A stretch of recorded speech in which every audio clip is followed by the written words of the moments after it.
Good afternoon, everyone. My name is Tammy Echeverria, and I'm with the Department of Parks and Recreation. Also on the call today is Erin Woodruff, and we have a few housekeeping items to discuss before we get the speaker started this afternoon.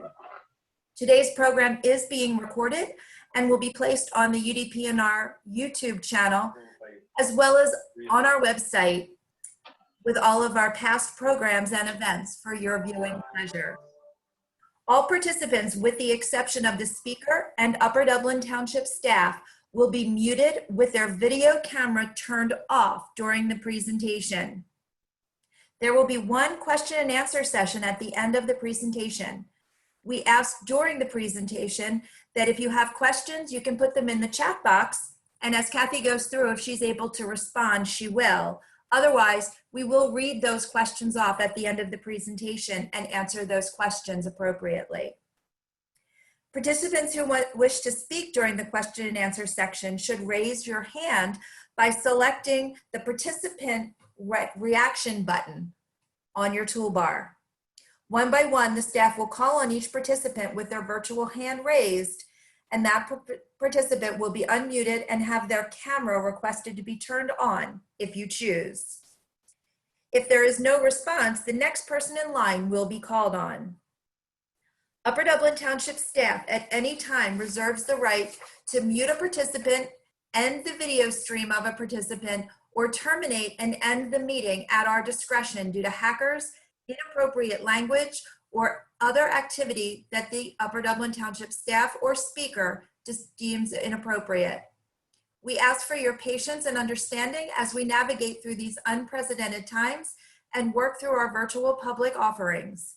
We welcome any comments and suggestions for future virtual programs and for all of our protocols for future meetings. I would like to now turn over the program to Kathy, and she will enlighten us on composting. Thank you, Tammy. I will do my best. You can hear me okay?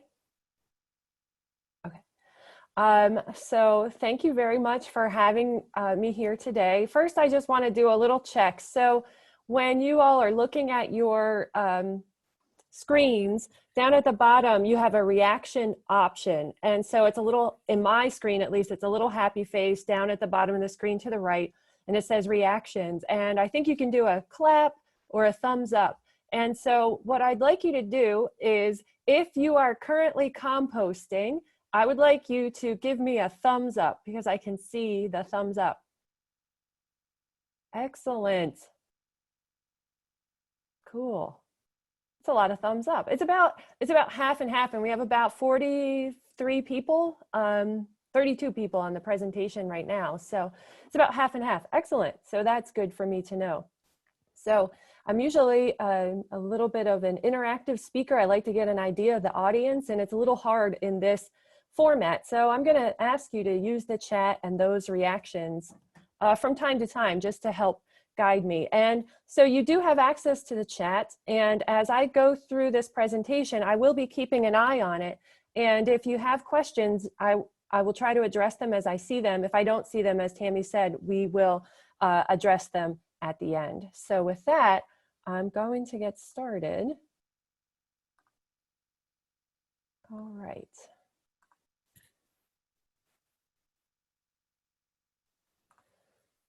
And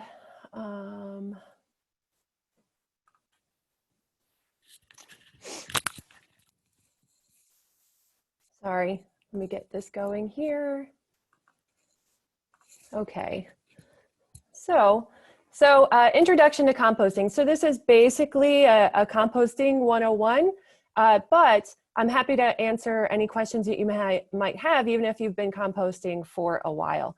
So before I get started on the composting, I just want to tell you a little bit about the Ambler Arboretum and Greater Philadelphia Gardens. So the Ambler Arboretum is one of 36 gardens within 30 miles of Philadelphia.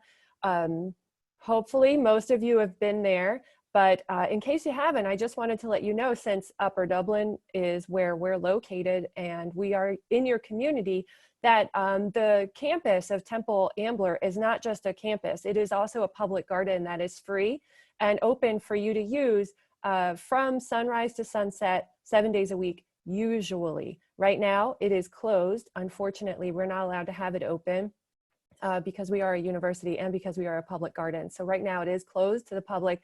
But when this is all over, we certainly encourage you to come back and visit and see all of our gardens. But additionally, we'd like you to go and see lots of the other gardens in the area as well. They each have a different niche that they fill, from a 2-acre garden in the middle of Philadelphia to a 1,000 acres of Longwood Gardens, to sculpture gardens, to having great restaurants and art museums. There's just something for everybody in these gardens, and something in every season as well. And right now, most of the gardens are closed, but you can follow them on social media. So if you go to America's Garden Capital or follow the hashtag #OurGardensYourHome, you can see what the gardens are up to. And if you follow Temple Ambler, you'll be able to see what the Ambler Arboretum is up to and what's in bloom, even though you can't get there. So just some sights from all of our beautiful gardens. So I encourage you to follow Our Gardens, Your Home. And of course, the Ambler Arboretum is also a beautiful place to visit in any season. And here we have just one of our 15 named gardens that are accessible to you. This is our healing garden. And this is the labyrinth part of our healing garden in winter.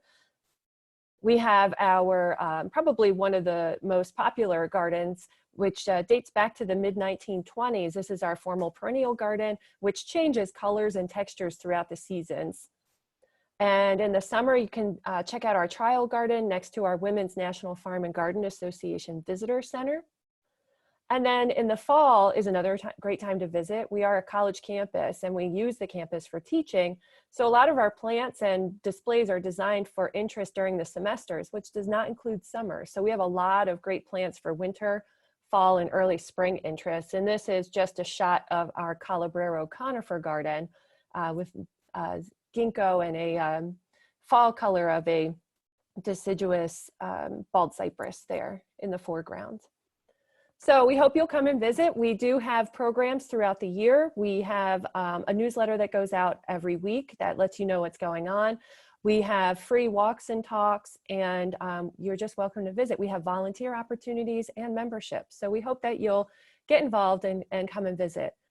So to get to the topic at hand, introduction to composting, I thank you very much for letting me know whether or not you're already composting. As I said, of about 32 people, about half were already composting, so that's pretty great.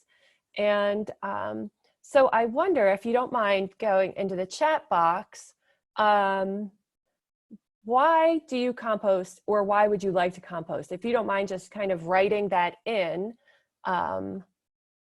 that would be wonderful. So if you could just give me some reasons why you compost, or why you're thinking about composting, why you're participating, that would be really interesting to me and really helpful, because we're going to talk about the reasons why it's great to compost and what you might be doing. So recycling organic material, having rich soil for your plants, yep, that's an option. Cuts down kitchen waste, enriches soil, those are great reasons too. Reducing waste, producing better soil, reducing waste, nourishing plants. Learning a new skill, excellent. All right, so those are all great reasons for composting, and let's go through a couple of more reasons. So, so hopefully it's even more incentive to start composting. So these graphics are from the Baltimore Compost Collective. A lot of large urban areas have composting programs in place and are a wealth of information as far as statistics and also how to when it comes to composting. So you might want to check those out. But as you can see here, every year, US landfills and trash incinerators receive 167 million tons of garbage, and 50% of that is usually compostable. And so that is an extraordinary number. And we here through composting, we have a great opportunity to reduce the waste that goes into incinerators and landfills. 21% of that is food scraps alone. And one So one way this was illustrated to me a long time ago was I used to watch Rachel Ray's cooking show, but not her talk show, is when she had the cooking show, which she might still have, I don't know. But I'd be watching that, and she would be making whatever meal she was making, and she always had next to her, and some of you might be familiar with this, she always had next to her workspace what she called a garbage bowl. And everything went in this garbage bowl. So the carrot peels, the cellophane from around the meat she was cooking, everything just went into the garbage bowl. And I would just yell at the television that she should have two bowls. She should have a compost bowl and she should have a garbage bowl, because so much of what she was putting in the garbage bowl was compostable. And I felt like it was a terrible message to tell people that all of this is garbage, when it's really not. It's actually material that you can turn into soil for your garden, but also help the environment by reducing the waste stream. So you can see here, paper, paperboard, yard trimming, wood waste, all of this is compostable. So not just the food scraps, but things like cardboard and the toilet paper tubes, and all of those are also compostable. So that is one extraordinary reason to compost. Enhances soil and protects watersheds. So it helps create healthy soils that, and it helps to add organic matter to the soil, which is important. And if we think about our ecosystems that we live in, the environments that we live in, I'll take where I live for an example, is in the woods. Every year it's a deciduous forest, the leaves fall to the ground. There are organisms at the soil level that break down those leaves and turn them into soil and nutrients that support the tree for next year. And basically that's what we're attempting to do again through composting. If you think about when we pull weeds or when we rake leaves, we are removing nutrients from that area, and they need to be replaced or the plants won't thrive, or we have to use synthetic fertilizers to replace them. So if we take those plant materials, those weeds, those leaves, and compost them into soil, we can just replace those nutrients without having to put anything synthetic into the ground. So there's another great reason for composting.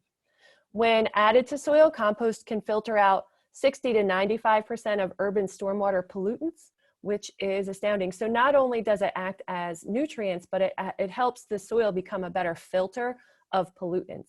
And the microbes and the microorganisms and macroorganisms that are encouraged by having compost in the area can help break down those pollutants. So that's some of how that works.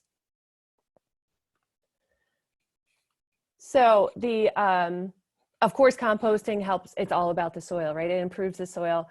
Compost improves biological, chemical, and the physical characteristics of soil. So it is not just that it adds nutrients, and it's not just so that we can grow plants better in our own gardens.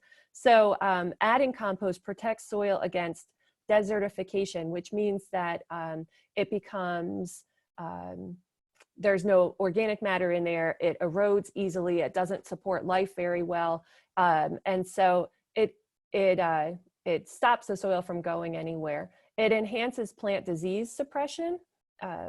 It increases resilience to floods and droughts, increases soil fertility, reduces the need for chemicals. It just having compost, so it's amazing stuff. Usually when somebody has a question or a problem in their garden, I would say 9 times out of 10 the answer is compost. So it's definitely something to add to your gardens. So it converts nitrogen into a more stable and less mobile form, which is really important. If we over fertilize, that nitrogen just sort of goes into the waterways. And if we have compost, that nitrogen is changed into a form that doesn't move as much in water and is there available for the plants instead of just washing away. Same for phosphorus. So, which is one of the bigger polluters, even more than nitrogen, from landscapes. So that's important too. Increases microbial activity, increases water retention, improves soil structure, and improves the soil's ability to store nutrients. So just by adding this organic matter, you have solved so many problems in your landscape. And composting can be used for vegetable gardens or landscaping or lawns. And it has applications throughout your property, not just in the vegetable garden. I know people tend to think of it as just something that's used in the vegetable garden, but you can use it anywhere. It does serve as a filter and a sponge. It immobilizes and degrades pollutants, which improves water quality, and can hold 5 times its weight in water. So it helps with reducing stormwater runoff, which we all know is a big problem in our area too, as our small creeks quickly get overwhelmed with all of the water that's pushed towards them, and then we end up with flooded streets and homes. And so so just adding compost, or getting in the habit of adding compost on a regular basis, can help with that problem. So it protects the climate. So, but just by reducing the amount of materials that we put into landfills and to incinerators, we can help cut the greenhouse gases that are released into the environment. And so we're helping with that. And then when we convert those materials into compost and put it back onto the soils, that compost actually helps sequester the carbon that is being released. So, so we're helping in 2 ways by composting. So not only is it a great skill to learn, and it is recycling, and it's good for our plants, it is good for the environment overall. So there's no reason not to do it. So what does composting look like? And so I'm showing you what composting looks like in my house. And so here I have on my counter a stainless steel, easily cleaned composting bucket. It's specifically made for that purpose. There are other options out there. There's plastic ones, and this is very convenient, right? So you keep it right on your counter so that you can throw your composting materials right in there. In the top here, you'll see vents, and in the top here are, there's actually 2 filters in the top of this that help keep smells to a minimum, because when you start putting things in there, and depending how long they sit, they can get a little smelly, but it never smells as long as you kind of rinse it out every time you empty it, and you put those filters on. The house doesn't smell like composting material from your countertop. So this is the first step in my process of composting. Now, there is some question about organic and conventional materials that you put in your compost bin. And so you can put conventionally grown and organic scraps into your compost. And so that's just a matter of philosophy for you. And but there's not enough chemical on your conventionally grown crops to cause a problem from kitchen scraps in your compost. So that's just something to keep in mind. Now, you will see here also that I have a secondary little compost pile here, and in there is lettuce and the insides of peppers and carrot peels. And so I do have a pre-composting process that part of my compost goes through, which I'll share with you.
So that is my pre-composting process, and anything that's really desirable, like the centers of the peppers with all the seeds in it, first go through the feathered tetherball that we have here. And so I feed my lovely ladies all of those scraps.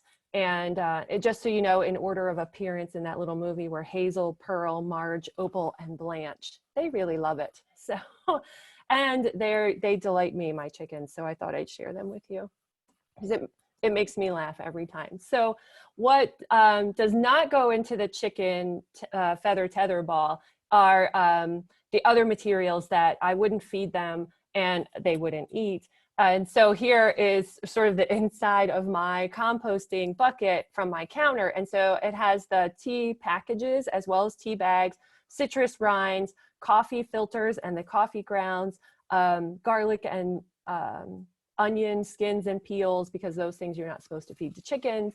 And so anything I wouldn't feed to the chickens goes into this. And then when it gets full, I take it and I dump it into my compost pile. And then I rinse it out and bring it back inside.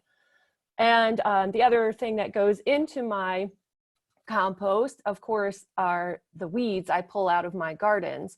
And so these also are added into my compost pile. Additionally, something extra that I have going into my compost pile are the chips and the chicken manure from my chicken coop. And so that helps with building up my compost as well. So there's a question about a concern of microplastic from tea bags into the compost pile. I haven't considered microplastics. I only use, that's a good question. I'll have to look into the ones that I use as far as tea bags go. But I tend to get organic, and so I'm not sure. That's a good question. And so I guess you should look into that if you're concerned with the microplastics from tea bags. So you check that out. So, so there's the weeds that go in, and then this is my compost pile. You can see it's in the woods. It's made of Trex, recycled plastic lumber, because I went through about 4 pallet compost piles built out of pallets, and they kept rotting away, and I got tired of it. So I just went all out and built this system. And what this is, it's a double bin system. And so that gives me a place to put new compost, but also a place to store compost that's already been made. Or when I want to harvest the compost, because compost is kind of annoying in that it forms at the bottom of your compost pile. And so you need to get the new stuff off. So I will remove these slats. You can see these slats here move up and down. I'll remove those, take out the new stuff, put it in the second bin, and then harvest my compost out of the bottom of it. Banana peels, yes, I compost those. And compostable coffee pods, I haven't any experience with those. If anybody else does with compostable coffee pods, I'd be happy to hear about that. I don't drink coffee, and the person that does drink coffee in this house uses the old-fashioned filters and grounds. So if anybody has any information on that, that would be really helpful. And so you can see this. So some important features of a compost bin. They should have air, the availability to get air into the pile. That helps with the breaking down process. You should be able to have water, be able to get water into the pile also. You don't want the pile to get too dry or it won't break down very fast. You can be as intensive as you want to be with composting. You can just let a pile of material sit and it eventually will turn into soil. Or you can be very active about it, and you could go out and put it on a calendar and turn it every 2 weeks or something like that, and be very regimented about it and get compost faster if you do that. But regardless, if you have a pile of debris there, you will get compost. I am kind of a hands-off composter. I just sort of add to it. I might flip it once a season, and then I harvest it in the spring when I'm planting my gardens, particularly my vegetable garden. And so that's how I run my compost pile, but you can be a lot more active about it if you want. Of course, the pros and cons. So I'm going to go through some different types of composting pile options. And if you, just so you have an idea, I'm just going to tell you some of the pros and cons. If you have any experience with them, you can let me know. So this is the biggest drawback of this one is that it was pretty expensive to build, but hopefully it'll last a really long time. It functions very well, but it was a little pricey. You can see this one is in the woods, so I get leaves that fall in it, which is good. We're going to talk about that browns and greens that people are always talking about when it comes to compost. So I have naturally occurring browns that just sort of fall into the pile, which is nice, and shaded so it doesn't get too hot in there, but even in the full sun, that wouldn't be a problem really. So a very common form of compost pile that a lot of times you can build for very low cost are pallets. So you can use wooden pallets. A lot of times you can find these for free around. And you can see, similar to the one I just showed you, the gaps between the boards and the pallets provide that air circulation that is so important in a compost pile. And so you can wire them together or put hinges. You want to be able to get access to the bottom of the compost pile. That's the other important thing here, is that if you're going to have a bin like this, you want to be able to add to the top, but you also need to be able to harvest it. So you have to have some way to access what's inside there. So you want to make sure when you're building that you do that. What's underneath it? What I will say, growing in the woods where I used to have my compost pile, roots from trees actually came up into the compost pile, so that when I would try to dig out the compost at the very bottom, there would be roots in there, and that's not that great. So if farther away from trees is probably more ideal than in the woods. I don't have any place but in the woods, so I deal with it. So another option are these, this is a compost tumbler. And so you can see here, there's smaller holes for air circulation, and the moisture in this doesn't come from the rain, it actually comes from the greens that you add into this composting system. And so a lot of moisture that is needed for the process of composting can come from your greens, but you don't want too many greens in here. So some advantages of this: a lot of people are nervous when it comes to composting about attracting critters to the compost pile, or a smell, or the looks of it. People don't want just a giant heap of debris in their yard. And so this kind of solves some of those problems. Critters can't get in. It doesn't look as bad as a pile does. But there are some downfalls to this too, where it has a very high likelihood of becoming anaerobic, where not enough air circulation is getting in, and where too many greens. A lot of people just put kitchen scraps in here, and that's a lot of high nitrogen, high moisture plant material, and that causes problems in there. So you really have to keep an eye on these. They also get really, really hot in here, and so you want to make sure that it's protected in some way so that the microorganisms that are in there are able to break down the plant material but don't kind of boil inside. And so every system has its pros and cons that you want to take a look at. In here too, it's hard to get compost when you keep adding compost to it. You don't really have another place to put the stuff that's not composted yet, so you can harvest what has been composted. So you want to think about that as well, because you're going to want to harvest it, or you just keep adding and adding to it until it's all broken down. But that's until it's full and broken down. You have to leave room. This is a tumbler, so instead of turning the compost pile, you just sort of turn this on a regular basis, and it just keeps aeration in the material and facilitates breaking down. Earth machines are common. This is similar to an earth machine. Earth machines are given away by a lot of municipalities to help with composting, and there's similar challenges to the one we just looked at, and that they often get really hot. You can see here it does have a bin, so you can harvest the finished compost from the bottom. They do kind of not look as bad as just a pile of debris in the yard. They help keep critters out, although these, I'm not sure why they have bricks on them here. Maybe something's getting inside them. But water, access to water, having water in there could be a problem. And they also, this too tend to be anaerobic. So in my experience in helping people with composting, especially when they have this type of system, or the other one we just looked at, the tumbler, anaerobic. So too much greens that gets too wet and just forms this soupy mass in your compost pile, and it really starts to smell. That's a problem, and that happens frequently in these. And I think that's a function of not having enough air circulation and not remembering to put enough greens or browns in there. So we'll talk a little bit more about that. A compost pile can be as simple as some chicken wire with some stakes in it. And I picked this picture specifically because browns sometime are a problem. So a lot of us are composting kitchen scraps and weeds and things we cut back. And there's a certain season where we do a lot of that. So right now through the summer, we're pulling weeds. We're adding a lot of what we call greens in there. So high nitrogen, high water content. But browns, crunchy browns, things that are high in carbon, like old leaves, the wood chips from my chicken coop, they're not accessible necessarily all the time. And so you end up in certain seasons putting a lot of greens in, and then other seasons put a lot of browns in.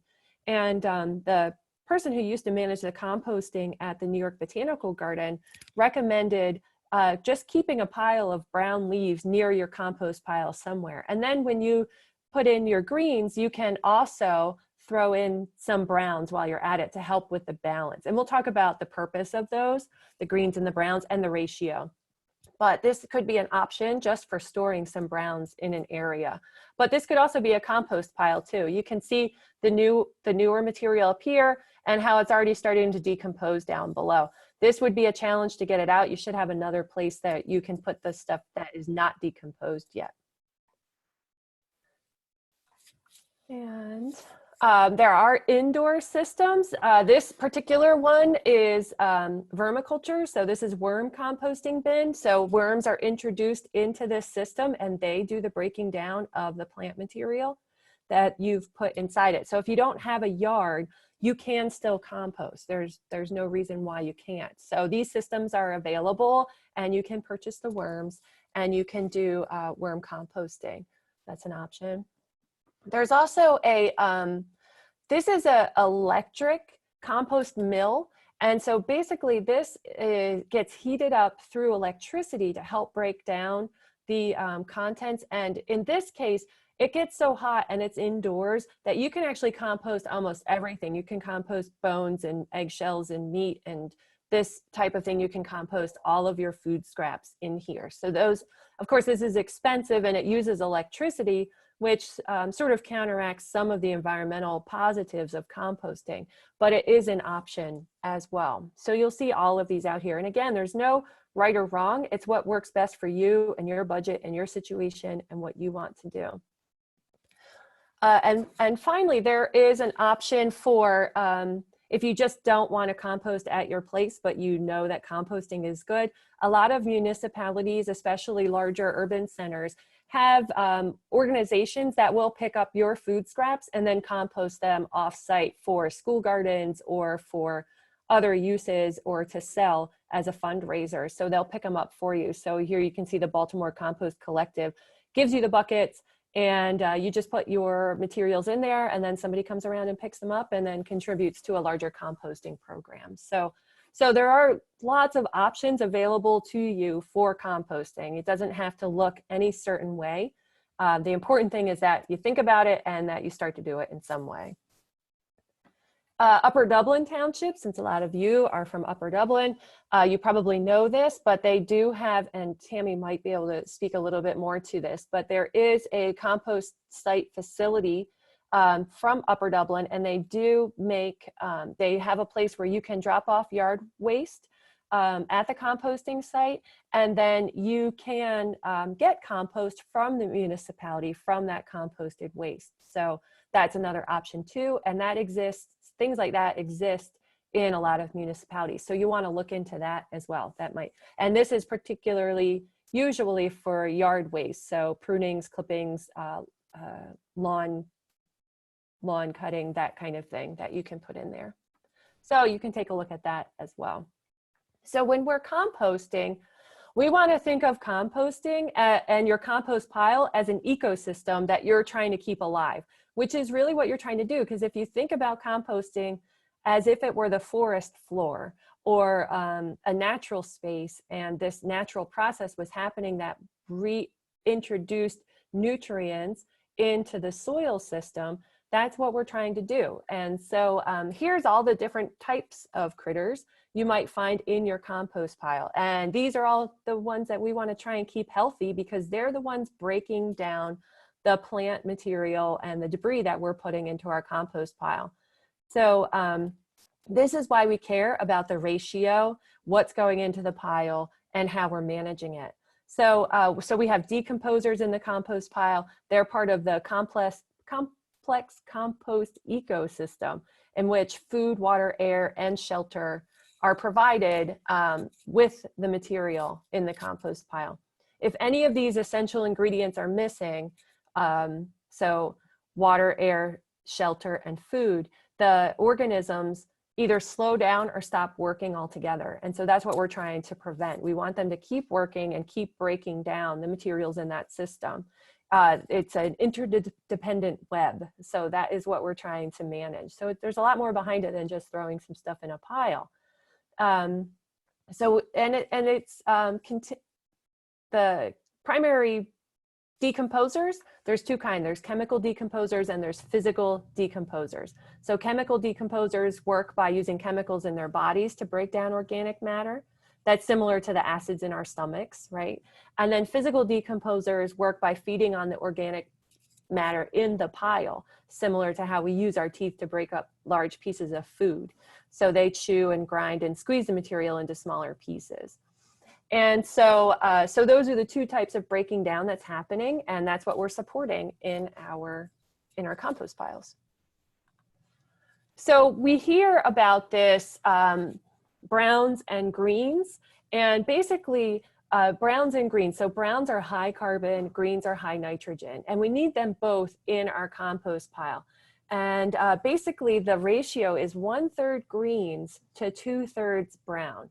Now, of course, there's wiggle room in there, and nobody's expecting you to get out and, you know, put in 2 brown leaves for every 1 green piece of lettuce in your compost pile. But you do want to make sure that you have these browns going in. And it feels like we produce a lot more greens than browns. If you think about the weeds that you pull, all of your kitchen scraps tend to be greens. Even the coffee grounds are considered greens because they're high nitrogen. So just because they're brown doesn't mean that they're brown. And so the carbon helps to keep the, it keeps the smell down, and it kind of neutralizes the pile, while the nitrogens sort of activate the pile. So that's what you're looking for. Here you see examples of browns, corn stalks, dried leaves, nut shells, sawdust, wood chips, that kind of thing. That's our browns. So you want to think that way. Wood and ash, you can put sticks and twigs into your compost pile. They don't break down as fast. Ash from your fireplace, if you burn with a wood stove, like I burn with by a wood stove, I do not put my ash into my compost because there's a lot of it, and it can overwhelm your compost pile and slow it down so that it just doesn't decompose anymore. So I'll add a little bit in, but the bucket that I take out from my wood stove, when I'm cleaning it out, I do not put that into my compost pile, just so you know.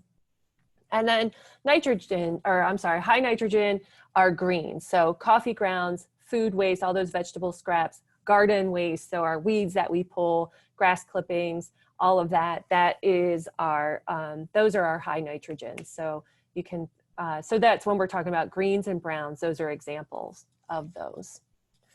Can you compost charcoal from grill? That is the second question that this person has asked me that I'm not sure the answer from. I have never seen that listed as something you could compost. But I wouldn't see why you couldn't. I've experimented. I mean, it's high carbon, that's for sure. It probably wouldn't break down very fast. So you'd be sifting it out and throwing it back in for a long time. I did that with clam shells. So you can certainly try. I don't think it would cause any problems. Charcoal ash, I think would be fine in a small amount that you could do, but I wouldn't put a lot in there. So what you can compost. So fruits and vegetables, I'm sorry, this is blurry. So fruits and vegetables, yard trimmings and grass clippings, cotton and wool rags. So people don't think about this, but old jeans, old washcloths, anything that's cotton, not synthetic fabrics, you can cut those into strips and compost them. That's not a problem. And they will break down.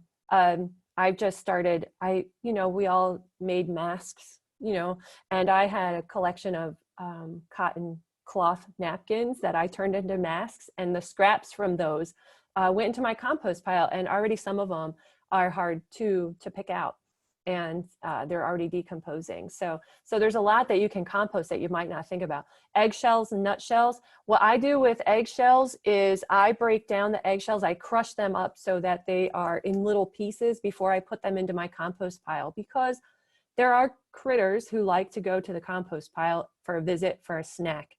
I once saw a squirrel up on the back of the deck with a apple core in its mouth that it obviously pulled out of the compost pile. So things do go and visit, and I don't want the eggs to be recognizable as something to eat, partially because I have chickens who lay eggs. So I crush them up, and they also break down faster that way. Nutshells you could put in there, leaves and houseplants, shredded newspaper, cardboard, and paper. So for the most part, newspapers have transitioned to soy-based ink. It's not petroleum-based ink anymore, so you don't have to worry about that. And so you can put that in. And cardboard, you just want to cut it up, break it up smaller so it can break down faster. But those are all fine to compost. I wouldn't put the shiny newspapers in there. Dryer and vacuum lint is good. If you clean out your brush, your hairbrush, or comb your pet, you can put that stuff in the compost pile too. Sawdust and wood chips, again, this is in moderation. You don't want to put a ton of sawdust or a ton of wood chips in your pile. You don't want to put too much of anything in there, because that will slow down the breaking down process. It won't stop it usually. It might take a couple of years for you to get compost instead. Fireplace ashes, we talked about that. You can add a little bit, but not enough to overwhelm. Ground coffee grounds, filters, tea bags, hay and straw, hair and fur, all of that can be composted.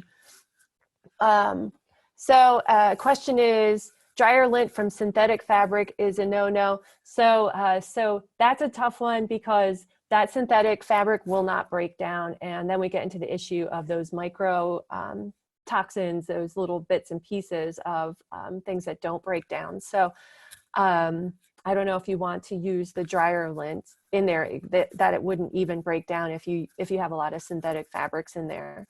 Another question about what to compost is, are invasives okay to compost if it's done before they go to seed? Yes, you can compost invasive plants. You want to do that before they go to seed, or cut the flower heads off and just throw those in the garbage and then compost the rest of it. You do want to be careful of invasive plants that are aggressive spreaders by rhizomes, in that they could take hold in your compost pile. If you're sort of a passive composter and the compost just sits, you could get plants that will start to grow in there. So you just want to watch that as well. So what you should not compost. So the very first thing in here is black walnut tree leaves and twigs. So this is not true. This is something common that I hear and I read a lot of, but research has been done on black walnut tree leaves and twigs. And though black walnuts are known for having a chemical in them that causes so plants won't grow around them, it's called juglone, and that chemical reaction is allelopathy, which causes some plants not to grow well around them. The fact is, and the magic of a compost pile is that as the twigs, leaves, and nuts from a black walnut are broken down by those decomposers in a compost pile, they're actually neutralized and become not a problem in the compost pile. And in fact, one of the ways, if you have inherited a black walnut in your landscape and you want to grow plants underneath it, one of the ways to mitigate the problem with black walnut chemicals from the roots and the leaves is to put compost around the soil of the black walnut tree, and that those organisms will help break down that chemical and make it less toxic. Now, some plants you just can't grow under a black walnut. They just won't, no matter what the level is. But others that are more tolerant of it will do better with this compost around there. So fats, grease, lard, and oil. So they could be composted in that hot indoor composter that we looked at, but mostly it's not because these materials won't break down. It's because that they attract critters to your compost pile, and too much of it can cause problems and slow down the composting process. So here you see coal and charcoal ash, again, not in any sort of quantity, a little bit shouldn't hurt anything, but not a lot. Pet waste, not that that won't compost. Cat, dog, pig, and carnivore manure, you don't want to put in there. That's because these animals tend to carry viruses and bacteria that can transmit to humans. And so if you're spreading the compost and using the compost, there's a chance that you can contract that as well. And so that's why pet waste isn't recommended for compost piles. It's not because it can't be composted. So if, in fact, we didn't mention like horse manure, chicken manure, rabbit, they are fine as additions to your compost pile. You can put those in there. I use chicken manure, it goes in my compost pile all the time. Diseased and insect-ridden plants. So, so composting happens, as we said, it's part of a system, but it happens with heat as well. And how hot your compost pile gets depends on a lot of factors, but turning is one of them. The more active a compost pile it is, the hotter it can get, and bigger. The bigger the compost pile is, the hotter the center gets, and you keep turning it and turning it so everything has a chance to be in the center of the compost pile. And when you have that, seeds can be killed in a hot compost pile. Diseases can be killed in a hot compost pile. But most of us backyard composters never get to that point. And so that's the reason why you don't want to put disease or lots of insects or diseased plants into your compost pile, because there's a chance that it'll be just warm enough that they can thrive and reproduce, and then you'll spread them around with your compost pile. So you really want to be careful about what you're introducing into your compost pile. It can be a place where those thrive instead of are killed, but a hot compost pile will take care of those. And you want to avoid the glazed, colored, printed magazines and newspapers. Dairy products and eggs, again, not because they're not compostable, but because they tend to attract wildlife to your compost, and most people don't want that. And chemical pesticides, yard trimmings treated with chemical pesticides.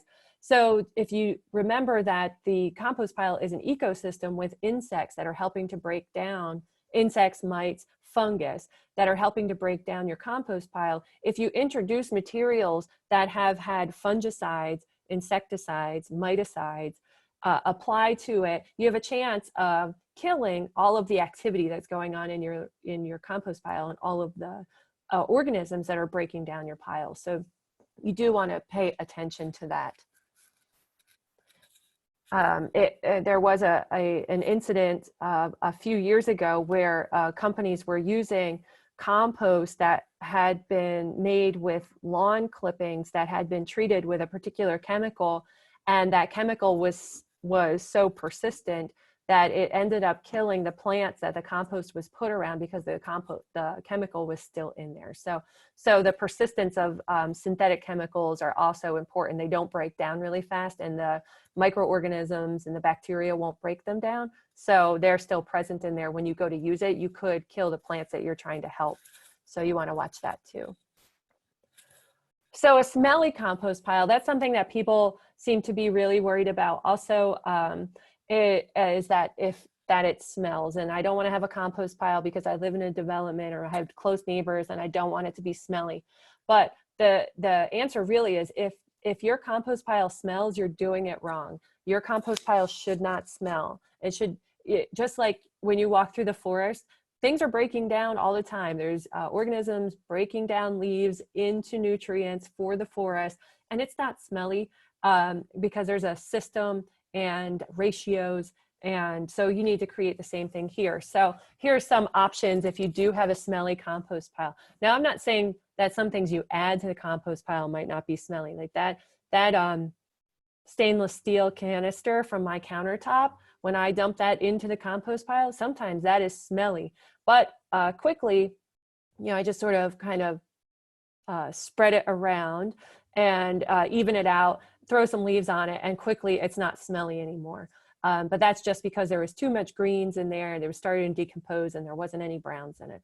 And so here's some ways to, some causes of too smelly of a compost pile, and then some ways to fix it. So it can be smelly if your pile is too wet.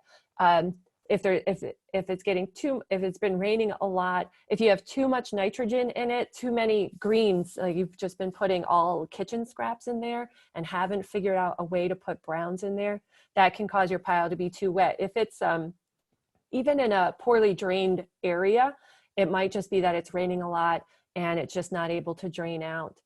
Your compost pile, when it's good and healthy, if you reach into it, it should feel like a wrung out sponge. So it's kind of squishy still, it's damp, but you can't squeeze any water out of it. So you want it to feel that way, like a wrung out sponge. That's how damp it should be. Any wetter than that, if you can squeeze water out of the compost, that's too wet and that's going to cause a problem.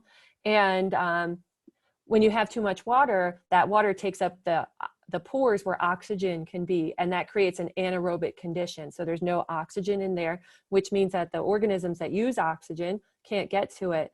And that's when you really get that smell going on. So you can turn it to help with that, adding, you're aerating it by turning it, and add brown materials, wood chips, straw, brown leaves, fallen leaves, and cardboard, newspaper, any of those will help with that.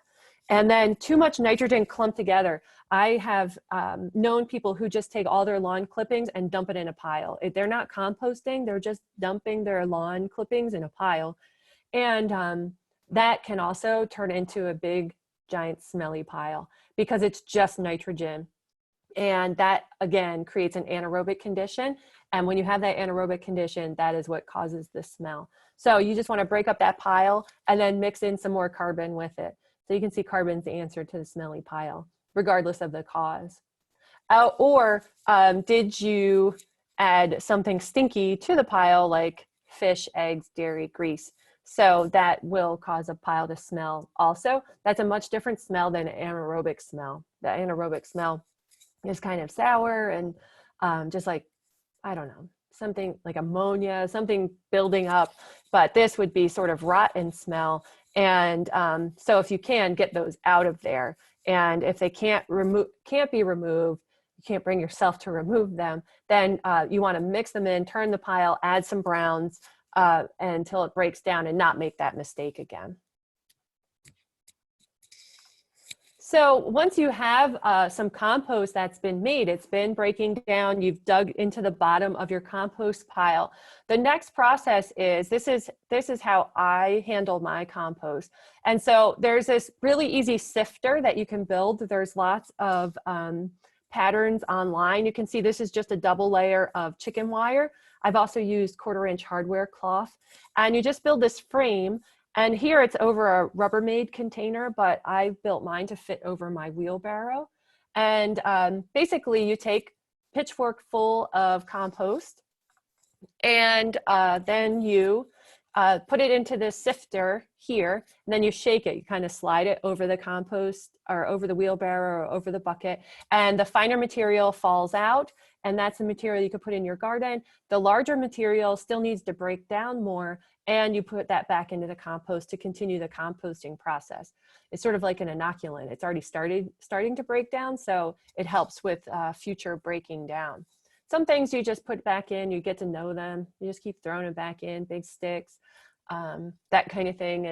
And compost is different than humus. So humus is very fine. It's almost completely broken down. It's to the point where it can't be broken down any farther. And if you dig around in a nice healthy ecosystem in a forest, that layer underneath the leaves and everything, that's that rich brown, very fine, crumbly, that's humus. And the reason why we don't want to get to the point of humus is because humus doesn't have any more nutrients to give. It's organic matter and it'll help with the soil. It's a good amendment, certainly. But as far as adding nutrients, we want it to continue to break down. We want those organisms in our gardens to help release those nutrients to our plants. And so that's why we're looking for compost and not humus. So it can be chunky. It will be, you know, it won't look like soil. It will look like compost. And so this is what you're going for. So here, this is pretty chunky compost that this person is putting in their garden. You can see the worms in here. You will get worms. You'll have living critters in your compost, and those will be introduced into your garden. and they'll help with continuing that breaking down process to make this material available to the plant. And so when you're adding compost, there's a few ways to do it. So what I do in my garden is in the spring, I use this in my vegetable garden. In the spring before I plant, I garden in raised beds. And so every bed gets topped off with a layer of compost. I don't mix it in because what happens is there are organisms in the compost already at the top, and then organisms that are in the soil beneath it will rise up and they'll actually pull the compost down into the soil and they'll turn it themselves. And I try to minimize soil disturbance in my gardens to prevent weeds and that kind of thing. And so I just sort of do a top dressing layer. It might be an inch or two depending on what the raised bed looks like. If you wanted to add compost to your lawn, you certainly can. You sift it fine and then sprinkle it over your lawn area. You can do that. And in the landscape, you can put a layer of compost under your mulch. I wouldn't put a layer of compost as a mulch because the weed seeds tend to germinate very well in the compost. But you can put the layer of compost down and then mulch over top of that. And the same thing, it'll slowly break down and it acts as a slow release fertilizer. So it replaces, if you're fertilizing in your yard, you can use compost instead of a fertilizer for your lawn and for your veggie garden. And so this is just my garlic crop this spring. And just wanted to show you, there's some weeds in here. There's some brown leaves in here, but this is all compost at the top of this, at the top here. So this was just my garlic growing out of my compost that I made. So just wanted to share that with you, that it looks lumpy and bumpy and it's not perfectly fine soil, but it is, but it works wonders. It helps solve a lot of problems in your landscape, in your garden, builds resilience in your garden, helps plants be stronger to fight off diseases and insects. And there's all kinds of reasons to compost. And I am thrilled that you all are thinking about composting or already composting. And I'm happy to take any questions you might have about composting. And thank you so much for joining me here today. I hope this was helpful. And I'm always available for questions. You can reach me through the Ambler Arboretum at any time. And I'm happy to answer any questions that you might have. Or if you have questions as you start, you can always reach out. All right, well, if anybody has any questions, if you want to hit your ready actions button and raise your hand, we will unmute you and let you ask your question.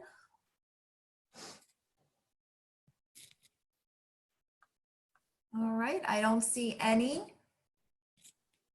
Wow, looks like you must have answered all of their questions. Isn't that amazing when you just answer everything everybody was wondering about? That's great. Well, I am actually going to unmute everybody. You can say your thank yous to Kathy. And on behalf of Upper Dublin Parks and Recreation, I'd like to thank you for joining us today. As we said at the beginning, there is a recording being made of this presentation, which will be online within the next couple days. It will be on the Upper Dublin Parks and Recreation YouTube channel, as well as on our website, and there will be links on Facebook as well. Have a wonderful weekend, everyone, and we hope to see you next week at one of our future events. Thank you. Thank you. Thank you, Kathy. That was great. Good to see you. Hope to see you in the garden soon. Thanks, Kathy. Be there soon. Yeah, I know.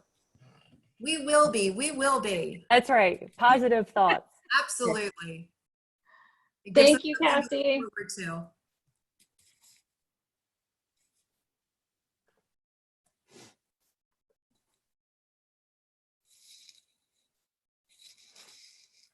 And Robin and Rob, I'm sorry I was not able to answer your questions. I'm going to look those up. Not a problem. We appreciate that. I try to read as much as possible, and some tea bags manufacturers do, like if you go to their website, they'll tell you whether or not it has it. I'm trying to wean myself over to loose tea leaves. Yes. But I kind of have to use up my stash. Gotcha. Yeah, I hear you too. Yes. Excellent. It's definitely good questions to look into. So thank you for Yeah. those. Well, thank you. This was a wonderful program. I appreciate your time. Have a great holiday weekend. Thank you. You too. You My too. pleasure. Bye-bye. All right. You have a wonderful weekend, and we'll talk on Tuesday. Sounds good. All right. Take Bye. care. Bye.